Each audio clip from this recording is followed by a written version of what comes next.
Hello, and welcome to the Who Do You Think You Are module. This is the class and community section of the course. And my name is Duncan Frankis. Most of you won't have had me yet. I've only recently moved to the department, but I will be the module coordinator for this case study on the social and economic history of Scousers.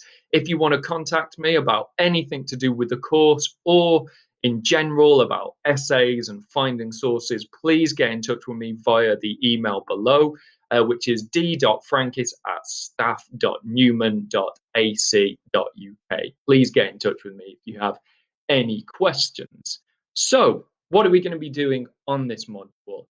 I think that the best place for us to start is something that actually happened in 2019. The start of every English football season begins with a match that is known as the Community Shield, which is between the Premier League winners and the FA Cup winners. And in 2019, Liverpool played Manchester City. Now, before the Community Shield game happens, the British national anthem is sung in the stadium. However, during the national anthem, the Liverpool fans booed it, booed it loudly and proudly. And this caused a lot of discontent and anger from opposition fans, as well as the wider popular press. As you can see from the screenshot of the YouTube video that I put on this slide, it was described as absolutely disgusting, disrespectful, and disgraceful. So my question is to you: why did Liverpool fans boo the national anthem? Why do Liverpool fans feel separate from the rest of Britain, othered, if you will? And what I really want to explore through this case study is how we got to this stage.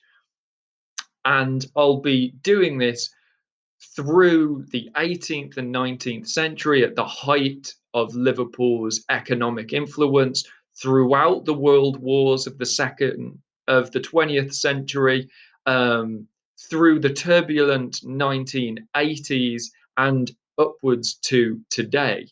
Why do Scousers feel a separate community from the rest of Britain? So let's begin with the origins of the town. And in the 18th and 19th century, Liverpool is known as the second city of the British Empire. That's how important it was. And to really understand the origins of Liverpool and why it became so important to the 18th and 19th century economy, we need to look at its geographic position. So, what I've got on this slide is the Atlantic scene, the macro level transactions that are happening in the 18th century. And Liverpool and Bristol have really unique position in this system. So the triangular trade route, as it's known, is an oversimplified version of trade that was happening in this time. But generally speaking, what you get is the first leg of guns and luxury items leaving Britain and Europe and being transported to Africa, where they are exchanged for slaves. And those slaves are then taken across the Atlantic in what is known as the Middle Passage to the Caribbean and South America, where they are used as slave labor to cultivate products such as sugarcane and create rum and molasses and other luxury items that are then transported back to Europe and sold to rich individuals. So, this is the system that Liverpool emerges in, an economic system that is revolved around the transport of goods. And Liverpool, through the River Mersey, which I've really clumsily painted blue on this image, Liverpool has this access to these trade systems. And in this time period, it gets known as the second city of the empire, or the New York of Europe, because of how much trade is coming out of the emerging town. And as you can see on the image, Liverpool really emerges and is reliant on the Mersey and its access to the Atlantic world. And through this time period, it continues to expand and grow away from the Mersey as more and more ships come into port and more money is made. In this time period, Liverpool's population goes from 6,000, which is quite small, to over 80,000 by the start of the 19th century. So you can see how quickly this city um, develops in this time period.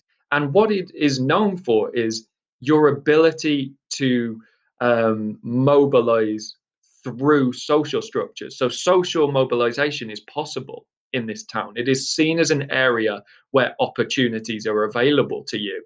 One of the most famous examples of this is William Bukele, who began as quite a poor individual who used to go whaling in the North Atlantic.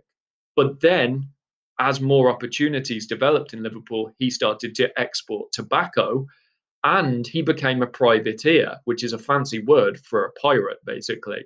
And he would sail into the Atlantic and rob the ships of the Spanish and the Portuguese and bring it back to Liverpool and then sell on. So social mobility was possible in Liverpool as so much trade was going through the town. You could begin as a lowly dock worker and eventually establish your own business. And there were lots of different businesses you could engage in, but the most important trade to Liverpool is undeniably the slave trade. And the numbers involved in the economics of Liverpool are extraordinary. By 1799, 40% of the entire world's slave economy is moving through Liverpool, and 80% of Britain's slave economy is transported from Liverpool. Now, what I mean by slave economy is not simply just slaves, but also products that were involved in slavery. So the ships themselves, Liverpool became an important shipbuilding centre, but also chains, guns to capture and fight wars, anything involved with the slave trade. But that is not to say huge amounts of slaves weren't transported through Liverpool. And around 5,000 slave ships leave Liverpool between 1699 and 1862, which is on average about 30 a year, but often much more than that per year. And if we look at Liverpool Gore's Advertiser, which is an 18th century newspaper, it is dominated with adverts for slaves, ships, and items that are to do with the slave trade. So through these newspapers, we can see what is important to the town's economy. And these slaves are put onto ships. And I wanted to show you this diagram to show the conditions that these slaves were put in through the Middle Passage across the Atlantic. And hundreds of slaves are included on each ship. And it is estimated, although estimates are difficult, that over 1 million slaves are transported through Liverpool alone. And what this diagram doesn't tell you is how difficult the conditions were, not just as in you were lined up like sardines next to other slaves, but each ship had many layers. So often the roof, as you were lying down on the ship, was only a couple of feet above you to ensure that as many slaves as possible could be put on a slave ship. And upwards of a third of slaves died being transported across the Atlantic. But despite the horrors that the slaves were enduring, Liverpool's MPs, politicians, and general population were very pro slavery, even in the face of growing abolitionist or anti slavery movements that were happening throughout England.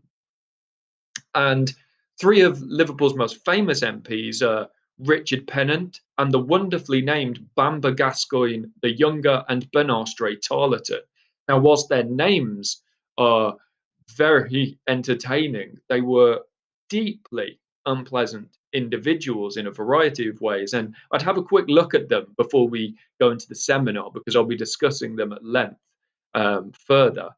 Now, Richard Pennant, who was one of Liverpool's most influential early MPs, owned 6 plantations in Jamaica and had 600 slaves himself. And with the money generated from those slaves, he improved the infrastructure of the docks, he built warehouses. This led to employment of locals. So he was very popular. And what is interesting, I think, is that Liverpool is now known as a socialist stronghold in Britain. But in the 18th century, it was incredibly conservative. People didn't care about the rights of these slaves. And the most important thing was that the slave trade improved the economy and opportunities in Liverpool. When we look at Bamber Gascoigne the Younger, he repeatedly voted against the freedom of African colonies, such as Sierra Leone.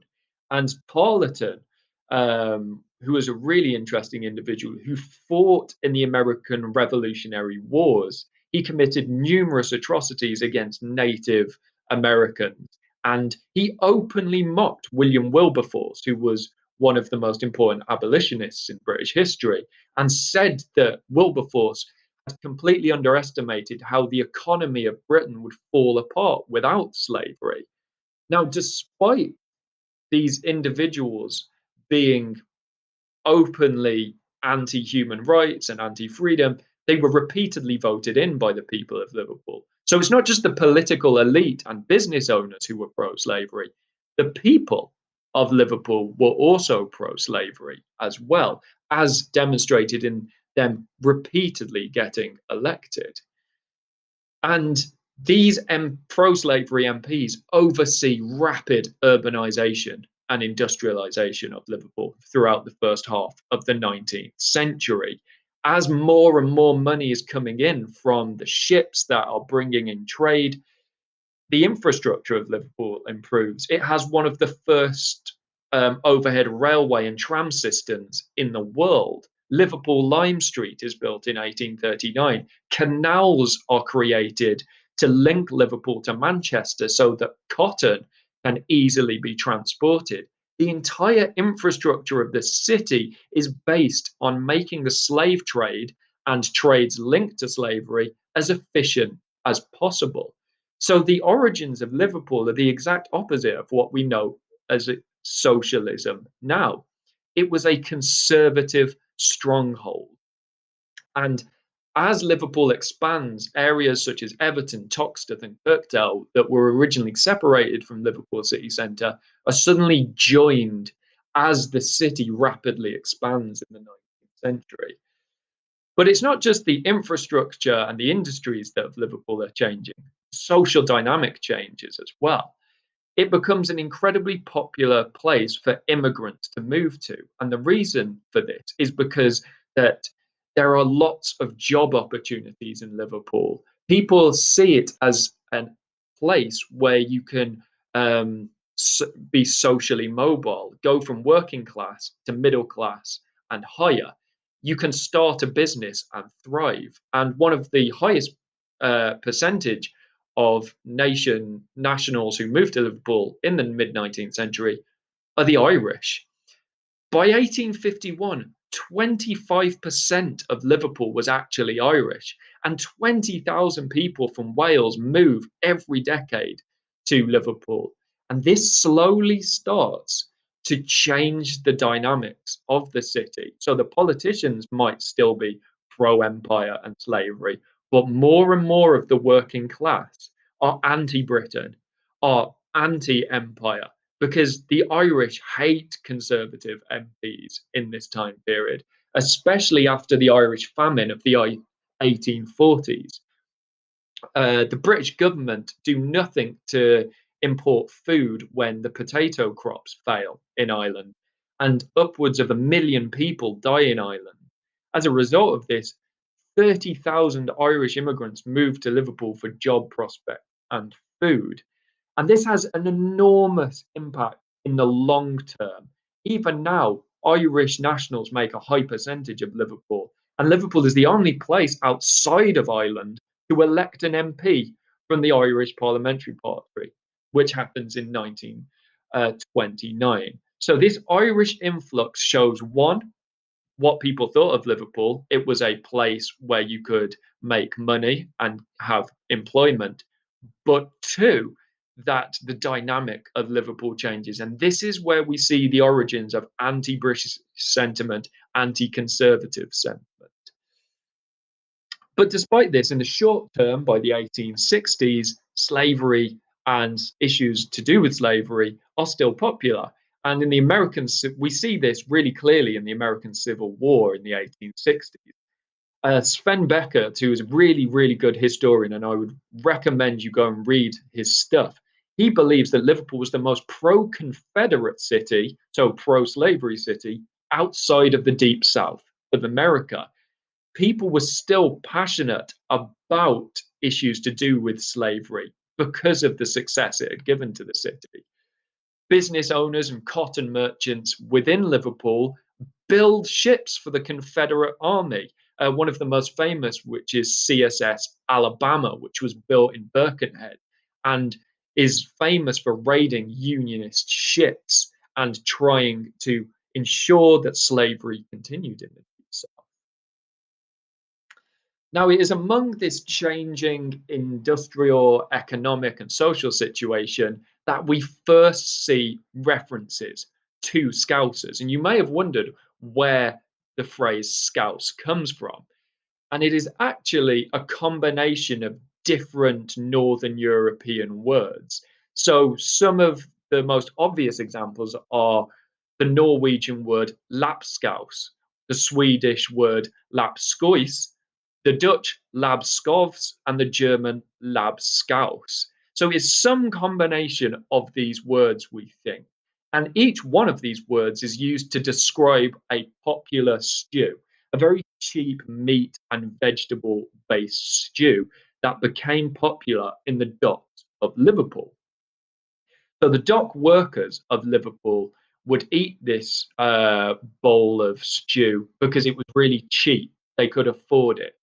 And as time moved on, visitors to the city noticed how many of the dock workers were eating this stew and began to refer them to as lobscousers, people who ate this meal. And eventually, this has changed over time, and the lob has been dropped, and we have scousers. So, this is the exact origin of Scousers. So Scousers are not necessarily all people from Liverpool, but historically, the term Scousers is related to the poorer dock workers who work in the ports. And what you get in this time period as well, these dock workers begin to develop a very distinct accent, which is difficult to explain. But Gerald Knowles, who works with linguistics, believes that it is a combination of the traditional Lancaster accents from Liverpool and the influence of the Irish and Welsh. So it is a mixture of those three accents. And really interestingly, and quite funny, I think, is that there are a lot of hypotheses that suggest the nasal quality of the Scouse accent descends from these Scousers, these dock workers, are working in very cold conditions on the ports of Liverpool and the North Atlantic. And this means that a high percentage of Scousers are constantly having colds, which gives them a nasal quality. So the combination of working in cold conditions and Irish and Welsh immigration created this incredibly unique accent. So what you have is a very unique group of poor dock workers with this unusual accent. And this is where Scousers originate from. So Scousers is not everyone from Liverpool, but really associated with poor workers. Now, this throughout this module, I'm going to be talking about the social and economic history of Liverpool, but also there's going to be a theme of the role of football in the community and class as well. And it is during the height of empire and trade throughout the Atlantic that Everton and Liverpool Football Club are established. And it's interesting that one of the best examples of social mobility we have establish these clubs. John Holding makes his fortune through breweries. He begins brewing cheap ale and beer that he sells to dock workers and then transports throughout the Atlantic world. and he makes a fortune from this. And he eventually becomes the Lord Mayor of Liverpool and a shining example of someone who can make a fortune and an example of social mobility. Now, Holding recognizes that sport is becoming increasingly popular with dock workers and the working class of Liverpool. And in 1878, he actually establishes his own club. And the first club of Liverpool is Everton. And it is created from a local church group known as Saint Domingo. And Saint Domingo is important because that is the name of what we now know as Haiti. So you can see the empire's influence even there. Domingo Football Club, which is named after a colony in the Atlantic, becomes Everton and is established by this Protestant Freemason who made his money through selling cheap ale to dock workers. However, Everton originally play at Anfield, which is famous for being Liverpool Stadium, but Holding has a falling out with Everton's co-founders, and he throws Everton out of Anfield, and they establish a stadium literally across the park. And I've got on the bottom right of your screen how close Liverpool and Everton stadiums are. And it is less than a mile, literally a walk across Stanley Park. So what you can see forming is two stadiums at the heart of the community that have enormous followings from these working class dock workers. Liverpool, which is established in 1892, regularly has 8,000 people attending games, which is an unusually high proportion of the population. So you can see community forming in this industrial trading context. My concluding points I'm going to put on this slide. I'm not going to just read them out for you, but if you want them, you can pause and make notes of them. And what I want to talk to you about in the seminar are the following questions. What were the main factors in Liverpool becoming such an important economic centre? 2, why were so many people in Liverpool pro-slavery? 3, what is the importance of Irish immigration to Liverpool's social and economic development? And 4, is everyone in Liverpool a Scouser in the 19th century? I also want you to read the introduction chapter of Jessica Moody's excellent From History to Memory, The Discursive Legacy of the Past. And I would encourage you to read as much of that as possible. But specifically for the seminar, I want you to read the introduction chapter, which is called Remembering Slavery in the Slaving Capital of the World. I will be discussing this at length, so it's important that you read it. And you can access that through JSTOR, just log in through Newman University Institution. And I look forward to speaking to you about what I've discussed in this lecture in the seminar next week. Thank you very much.